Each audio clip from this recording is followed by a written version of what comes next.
ఈరోజు అందరం కలిసి చదువుకుందాము. అందరం కలిసి మత్తయి సువార్త 4వ అధ్యాయము. ప్రతి వారు బైబిల్ తెరవాలి. ఒకవేళ లైటింగ్ తక్కువైతే రేపటి నుంచి లైటింగ్ పెంచుతాము. మత్తయి సువార్త 4వ అధ్యాయము 16-17 వచనాలను మీరందరూ చదవాలి అని ప్రభు పేరట మీకు మనవి చేస్తూ ఉన్నాను. మత్తయి సువార్త 4వ అధ్యాయము 16-17 వచనాలను నేను చెప్తూ ఉన్నాను. మత్తయి సువార్త 4వ అధ్యాయము 16 నుంచి 18 వరకు, అంటే 17 వరకు చదవండి. నేను 1, 2, 3 చెప్తాను, అప్పుడు ఏకంగా చదవండి. అంటే విడిపోతున్నారు, ఒక్కొక్కరు ఒక బ్యాచ్ కింద అయిపోతున్నారు. అందుకని అలా కాకుండా అందరూ ఒకేసారి చదువుదాం. ఓకేనా? 1, 2, 3 గో.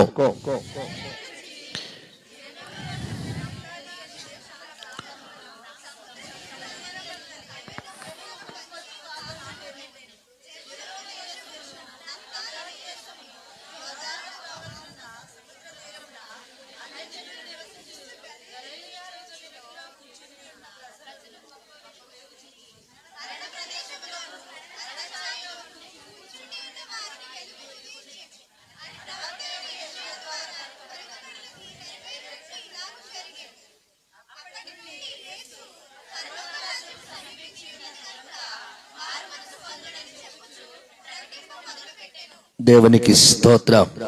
Very good. చక్కని వాక్యం చదివి మీరందరూ ధన్యులయ్యారు. అందుని బట్టి నేను సంతోషిస్తూ ఉన్నాను. యేసుక్రీస్తు పుట్టిన స్థలం వేరు, యేసుక్రీస్తు పెరిగిన స్థలం వేరు, యేసుక్రీస్తు ప్రకటించిన, అంటే దేవుని రాజ్యముల గురించి ప్రకటించిన స్థలం వేరు. అవి మీ అందరికీ తెలుసు. యేసుక్రీస్తు ఎక్కడ పుట్టారు అంటే బెత్లెహేములో పుట్టారు అని. యేసుక్రీస్తు ఎక్కడ పెరిగారు అంటే నజరేతులో పెరిగారు అని. యేసుక్రీస్తు పరలోక రాజ్యముల గురించి ఎక్కడ నుంచి బోధ ప్రారంభించారంటే కపెర్నహూము నుండి ప్రారంభించారు. ఈ రీతిగా ఆయన జీవిత ప్రయాణం కొనసాగుతూ ఉన్నటువంటి దినాల్లో ఆయన గూర్చి, అనగా క్రీస్తును గూర్చి సాక్ష్యం చెప్పటానికి, క్రీస్తు నాకంటే గొప్పవాడు అని చెప్పటానికి, ఆయన దేవుని కుమారుడు అని చెప్పటానికి, చీకట్లో ఉన్న వారిని వెలిగించటానికి, మరణంలో ఉన్న వారిని బ్రతికించటానికి నా వెనుక వస్తున్నాడు అని ప్రకటించినటువంటి యోహాను ఇక్కడ ప్రాముఖ్యంగా మనకు కనబడుతూ ఉన్నాడు. క్రీస్తు పిల్లారా, యేసుక్రీస్తు ప్రభుల వారు యోహాను చెరసాలలో బంధించబడి ఉన్నాడని వినినప్పుడు ఆయన కొన్ని ప్రాంతాలను విడిచి వచ్చాడు. ఆమేన్. మనం జాగ్రత్తగా వినాలి. యోహాను చెరసాలలో బంధించబడి ఉన్నాడని తెలిసినప్పుడు ప్రభువు ఏం చేస్తున్నాడట, కొన్ని ప్రాంతాలను విడిచిపెట్టినట్లు మనం చూస్తున్నాము. ఆ ప్రాంతాలు ఏ ప్రాంతాలు అంటే మొదటిగా గలిలయ ప్రాంతాన్ని విడిచిపెట్టాడు. పిల్లరా, గలిలయ ప్రాంతాన్ని విడిచిపెట్టాడు. యేసుక్రీస్తు ప్రభుల వారు సమాధిలో నుంచి లేచిన తరువాత మొట్టమొదటిగా వెళ్ళిన ప్రాంతం ఏ ప్రాంతం అంటే గలిలయ ప్రాంతం. ఆ గలిలయ ప్రాంతమునకు జీవం వచ్చింది. గలిలయ ప్రాంతంలో మరణ ఛాయలో బ్రతుకుతున్న వారు, గలిలయ ప్రాంతంలో చీకటిలో బ్రతుకుతున్న వారిని వెలిగించటానికి, బ్రతికించటానికి యేసుక్రీస్తు ప్రభుల వారు మొట్టమొదటి ఎక్కడికి వెళ్ళారంటే సమాధి నుంచి లేచిన తరువాత గలిలయకు వెళ్ళారు. అందుకని గలిలయను దేనితో చూపించారంటే సాదృశ్యముగా గలిలయ అనగా గుండ్రని అని అర్థం. గలిలయ అనగా అర్థం ఏంటండి? గుండ్రని అని అర్థం. గుండ్రని అంటే మనందరికీ తెలిసిపోతుంది.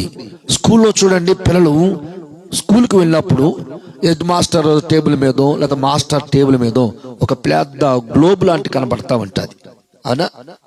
మీరు ఎంతమంది తెలుసు గ్లోబు? చదువుకున్న వాళ్ళకి. చదువుకుని ఉంటారు. దేవుని స్తోత్రం, హల్లెలూయా. గ్లోబ్ ఉంటుంది. అది ఎలా ఉంటుందంటే ఒక బాల్ టైప్ లో ఉంటుంది. ఎలా ఉంటుందండి? ఒక బాల్ రౌండ్ గా ఉంటున్నట్టు ఉంటుంది అన్నమాట. అది దేనికి సాదృశ్యం అంటే మన భూమి అలాగున ఉందని అర్థం. అంటే ఈ భూమి మీద ఉన్నటువంటి రాజ్యాలన్నీ కూడా ఎలా ఉన్నాయంటే చీకటిలో ఉన్నాయి. భూమిపై ఉన్నటువంటి రాజ్యాలన్నీ కూడా ఎలా ఉన్నాయంటే మరణ ఛాయలో కొట్టుమిట్లాడుతూ ఉన్నారు. చీకటిలో ఉన్న వారిని వెలిగించటానికి, మరణంలో ఉన్న వారిని బ్రతికించటానికి, అట్టి వారికి నిత్య జీవాన్ని ఇవ్వటానికి నా యేసుక్రీస్తు ప్రభు సమాధిలో నుండి లేచి ఉన్నాడు. అందుకని ఈ భూమి మీద మొట్టమొదటిగా జరిగినటువంటి ఆశ్చర్య కార్యం, ఈ భూమి మీద మొట్టమొదటి జరిగినటువంటి అద్భుత కార్యం, దీన్ని వివరించటానికి, వర్ణించటానికి పరిశుద్ధ గ్రంథం మనకు ఆధారముగా చూపించాడు. ప్రియ దైవ జనాంగమా, వాక్యం సెలవిస్తుంది ఏమిటంటే భూమి పుట్టినది మొదలుకొని ఎప్పటి వరకండి? భూమి పుట్టినది మొదలుకొని ఎప్పటి వరకే కాదండి, రాబో తరము వరకు, అనగా క్రీస్తు యేసు ప్రభు మరల తిరిగి వచ్చు వరకు చనిపోయిన వాడు తిరిగి లేచిన వాడు ఒక్కడు కూడా లేడు. యేసు క్రీస్తు ఒక్కడే లేచాడు. ఆయన అట్టి గలిలయను వెలిగించి, అట్టి గలిలయను బ్రతికించి దానిని విడిచిపెట్టి వచ్చాడు. ఎక్కడికి వచ్చాడు? ఆయన విడిచిపెట్టి నజరేతులకు వచ్చాడు. హల్లెలూయా! ఎక్కడికి వచ్చాడండి? నజరేతులకు వచ్చారు. నజరేతు చిగురు లేకుండా పోయింది. నజరేతులో పచ్చని ధనము లేదు, నజరేతులో జీవము లేదు, నజరేతులో కొట్టుమిట్లాడుతున్న చీకటి అంధకారములో ఉన్నారు. ఆ నజరేతులో ఉన్న పరిస్థితులను, ప్రభావములను ఎరిగినటువంటి నా యేసు క్రీస్తు ప్రభుల వారు ఎలా ఉన్నాడంట? అక్కడ చిగురు ఉన్నట్టున్నాడంట. అందుకే నజరేతు అనగా చిగురు. నజరేతు అనగా చిగురు. చెట్టు చిగురు ఎలా ఉంటుందో మానవుడు కూడా అలా చిగురిస్తూ ఉండాలి. చిగురు లేని చెట్టు వలె ఉండకూడదు, చిగురు లేనటువంటి మ్రాను వలె ఉండకూడదు, చిగురు లేని మొక్క వలె ఉండకూడదు. ప్రతి క్రైస్తవుడు, ప్రతి క్రైస్తవ విశ్వాసి, ప్రతి సంఘము ఎలా ఉండాలంటే చిగురు కలిగిన చెట్టు వలె ఉండాలి. అది చూపించటానికి యేసు ప్రభువు ఎక్కడికి వచ్చాడు అంటే గలిలయలో, నజరేతులో పెరిగాడు. మనం కూడా పెరిగేటప్పుడు ఎలా పెరగాలంటే చెట్టునకు చిగురున్నట్లుగా పెరగాలి, చిగురున్నట్లుగా పెరగాలి. మనము అలా పెరుగుతున్నామా లేదా అనేది మీరు చూడాలి అని ప్రభు పేరట మనవి చేస్తున్నాను. దేవునికి స్తోత్రం. మరలా అక్కడ నుంచి ప్రభు ఎక్కడికి వచ్చాడు అంటే జబూలూను ప్రాంతానికి వచ్చాడు. ఎక్కడికి వచ్చారండి? జబూలూను ప్రాంతానికి వచ్చారు. మీ అందరికీ తెలుసు జబూలూను ఎవరు అంటే యాకోబు కుమారులలో ఒకడు. జబూలూను ఎవరు? యాకోబు కుమారులలో 10వ కుమారుడు. జబూలూను ఎవరండి? యాకోబుకి ఎంతమంది బిడ్డలు? 200. 12 మంది. ఎంతమంది అండి? 12 మంది పిల్లలు. 12 మంది పిల్లల్లో 10వ వాడు ఎవరంటే జబూలూనే. దేవునికి స్తోత్రం. ఎవరండి? జబూలూను కాదు. అయ్యో జబూలూను అంటారేంటి వీళ్ళు? జబూలూను. అలాంటి జబూలూను ప్రాంతమునకు వచ్చాడు. ఎందుకో తెలుసా? జబూలూను ప్రాంతంలో సరైన నివాసం లేదట. జబూలూను ప్రాంతంలో గుడారములు లేవు. జబూలూను ప్రాంతంలో నివాసములు లేక, గుడారములు లేక కొట్టుమిట్లాడుతున్నారు వాళ్ళు. ఒకసారి చదువుతాం చూడండి. ఆదికాండము 49వ అధ్యాయము 13వ వాక్యాన్ని చదువుకుందాము. ఆదికాండము 49వ అధ్యాయము 13వ వాక్యమందు రాయబడిన మాట, ఆ జబూలూను సముద్రపు రేవును నివసించును, అతడు ఓడలకు రేవుగా ఉండును, అతను పొలిమేర సిదోను వరకు నుండును. దేవునికి స్తోత్రం. జబూలూను గురించి 2 లక్షణాలు చెప్తూ ఉన్నాడు అతడు. ఏమని చెప్తున్నాడు? సముద్రమునకు రేవు ఉన్నట్లు ఉంటాడట. అంటే అతని ద్వారా ఉత్పత్తులు జరుగుతూ ఉంటాయి, అతని ద్వారా వ్యాపారములు జరుగుతూ ఉంటాయి. వ్యాపారమునకును ఉత్పత్తులకును జబూలూను ఎలాంటి వాడు అంటే ఒక రేవు వంటి వాడు. ఎలాంటి వాడు అంటే అండి? ఒక రేవు వంటి వాడు. ఈ ఆత్మీయమైన జీవితంలో ఈ పడవ వంటి జీవితాన్ని నీటి మీద ప్రయాణం చేస్తున్నటువంటి, అంటే ఈ లోకం మీద ప్రయాణం చేస్తున్న మన జీవితాన్ని మనము కోరుకున్న రేవు వేరు, యేసుక్రీస్తు రేవు వేరు. ఈ రాత్రికాల సమయంలో నీవు ఏ రేవునకు చెందిన వానివై ఉన్నావు? మన గ్రామంలో కూడా చాలా రేవులు ఉన్నాయి. ఏ రేవుకు చెందిన వారు మనము?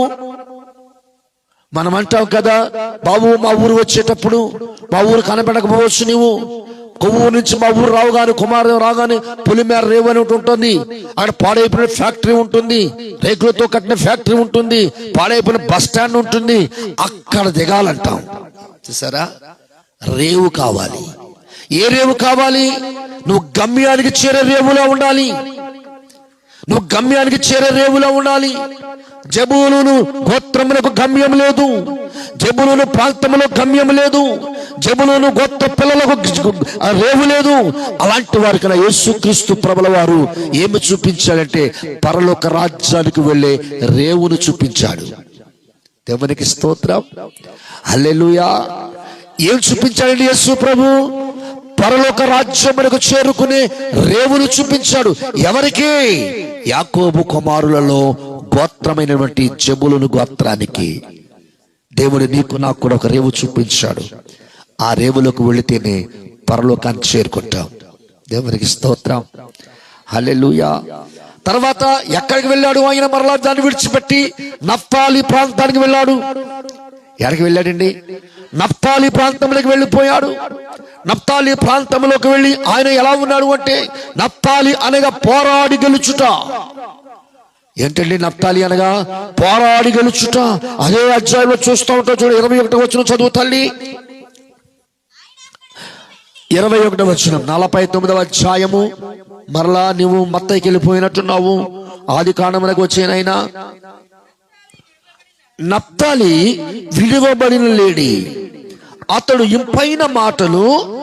అబ్బా, దేవునికి స్తోత్రం. నఫ్తాలి ఎవరంటే ఎలాంటి వాడంట? విడువబడిన లేడి వంటి వాడు. అడవిలో లేడిని కట్టేవాడు ఎవడండి? అడవిలో లేడిని బంధించేవాడు ఎవడు? అడవిలో లేడికి ఇది దారి అని చెప్పిన వాడు ఎవడు? అలా చెప్పినట్లయితే అడవి రాజుకు లేడి చిక్కుకునేది కాదు. పిల్లరా, మనము కూడా ఈ లోకములో బోధ లేక ఎంతో మంది కొన్ని రాజులకు చిక్కుపోతున్నాం, కొన్ని మృగాలకు చిక్కుకుపోతున్నాం. మృగము అనగా అపవాది, మృగము అనగా దురాత్మలు, మృగము అనగా దయ్యములు, మృగము అనగా దుష్ట శక్తులు. దుష్ట శక్తులకును అంధకార శక్తులకును మన జీవితం ఏమైపోతుందంట? పట్టబడుతుంది. అలాగ పట్టబడుతున్న నఫ్తాలికి దేవుడు వెళ్ళి ఏం చేశాడు అంటే వారికి విడుదలను అనుగ్రహించాడు. దేవునికి స్తోత్రం. ఏమనుగ్రహించాడండి? విడుదల అనుగ్రహించాడు. విడుదల అనుగ్రహించాడు పిల్లారా.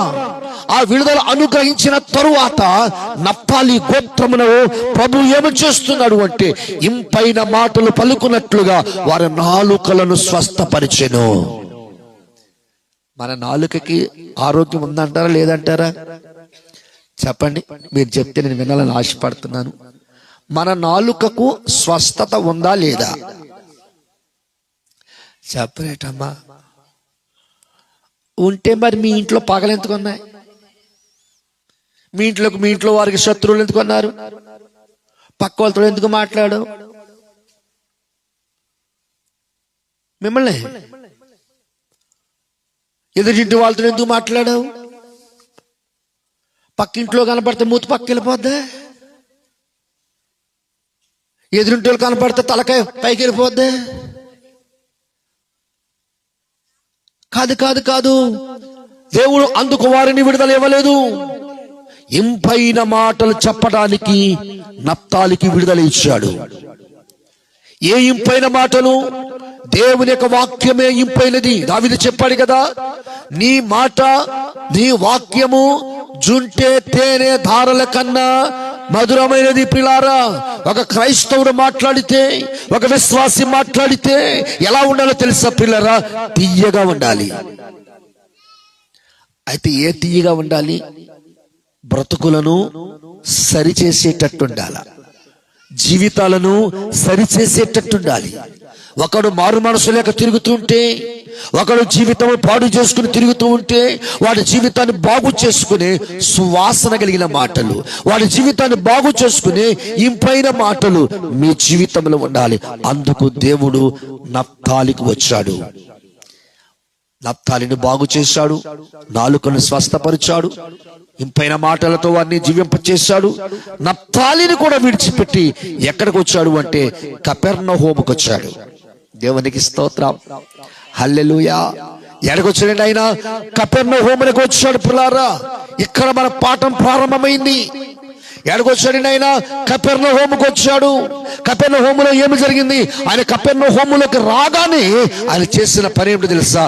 పరలోక రాజ్యముల గురించి బోధించాడు. దేవునికి స్తోత్రం చెప్పండి, హల్లెలూయా, హల్లెలూయా. దేని గురించి బోధించాడండి ఆయన? పరలోక రాజ్యముల గురించి బోధిస్తూ ఉన్నాడు. తన తండ్రి రాజ్యముల గురించి బోధిస్తూ ఉన్నాడు. తన తండ్రిని మహిమపరుస్తూ ఉన్నాడు. తన తండ్రిని ఎప్పుడు ఆరాధన చేస్తూ ఉన్నాడు. నా తండ్రిని చూసిన వాడే నన్ను చూడగలను అన్నాడు.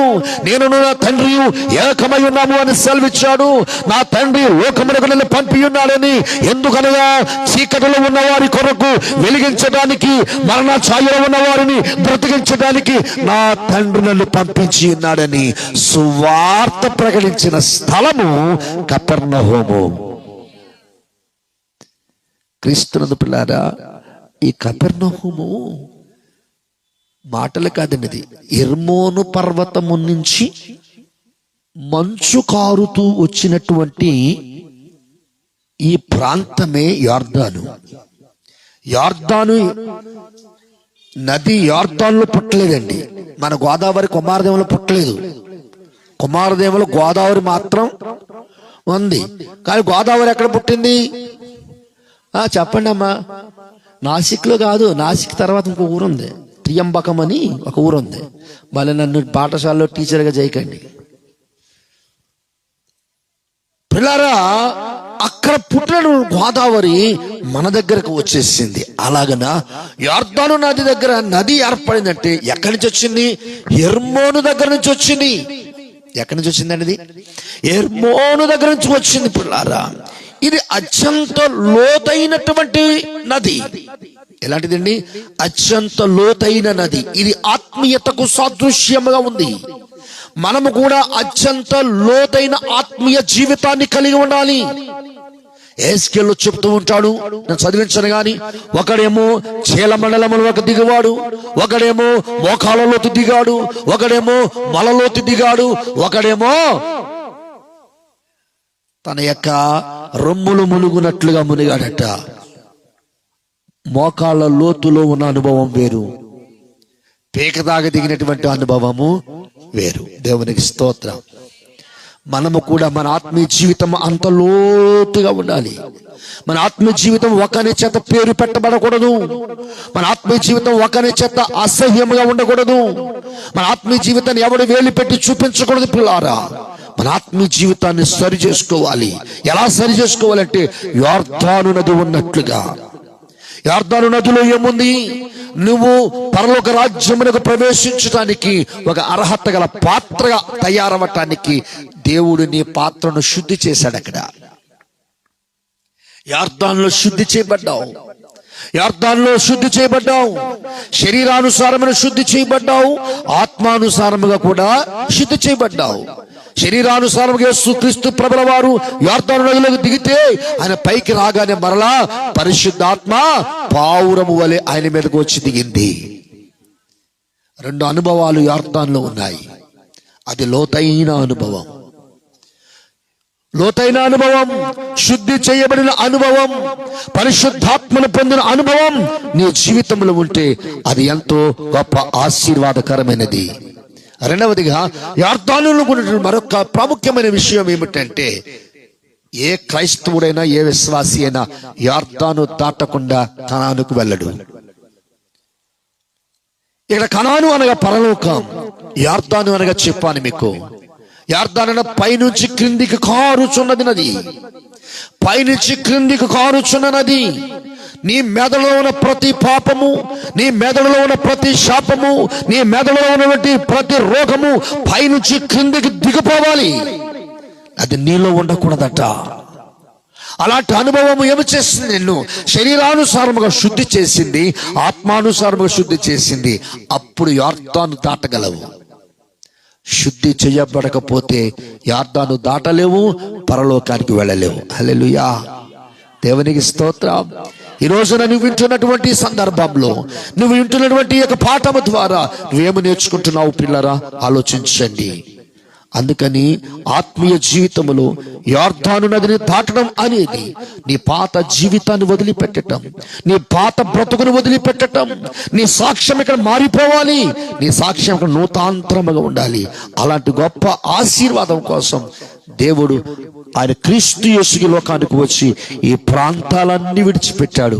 చివరికి యొర్దానును కూడా విడిచిపెట్టి పరలోకానికి వెళ్ళిపోయాడు ఆయన. ఈరోజు నిన్ను కూడా అక్కడ చేర్చటానికి, నిన్ను కూడా యొర్దాను దాటరమ్మంటున్నాడు. ఈరోజు నిన్ను కూడా యొర్దాను దాటరమ్మంటున్నాడు. మోకరించండి, ప్రార్థించుకుందాం. ఈరోజు నువ్వు ఏం దాటుతున్నావా? శుద్ధి చేయబడాలి, పరిశుద్ధాత్మను పొందాలి. శుద్ధి చేయబడాలి, పరిశుద్ధాత్మను పొందాలి. ఈ రోజున దాటే అనుభవం నీలో ఉండాలి. ఈ రోజున దాటే అనుభవం నీలో ఉండాలి. నీ బ్రతుకు నూతనముగా ఉండాలి. నీ బ్రతుకు రూపాంతరము చెందాలి. అయ్యో, నేను ఇంతవరకు మార్పు చెందలేకపోయానే అని అందరం ఒక్కసారి మోకరించండి. అయ్యా నన్ను జ్ఞాపకం చేసుకోవయ్యా, అయ్యా నన్ను జ్ఞాపకం చేసుకోవయ్యా. Glory glory glory glory glory glory glory. స్తోత్రం స్తోత్రం. అందరూ స్తోత్రం చేద్దామా? ఇంటి వారికి ఆశీర్వాదకరంగా ఉండినట్లుగా, ఇంటి వారికి దీవెనకరంగా ఉండినట్లుగా. యేసయ్యా నీకే స్తుతి స్తుతి స్తుతి స్తుతి స్తుతి స్తుతి స్తుతి స్తుతి స్తుతి. Hallelujah, glory glory glory glory glory glory glory. స్తోత్రం స్తోత్రం స్తోత్రం స్తోత్రం స్తోత్రం స్తోత్రం స్తోత్రం. హల్లెలూయా, హల్లెలూయా. నీవు మాట్లాడని రోజున నా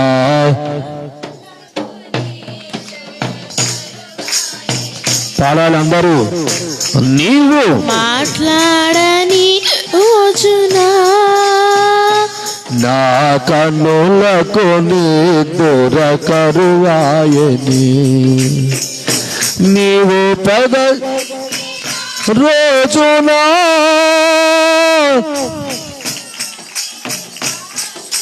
బయలాయనే, నీవు పెదవిప్పిన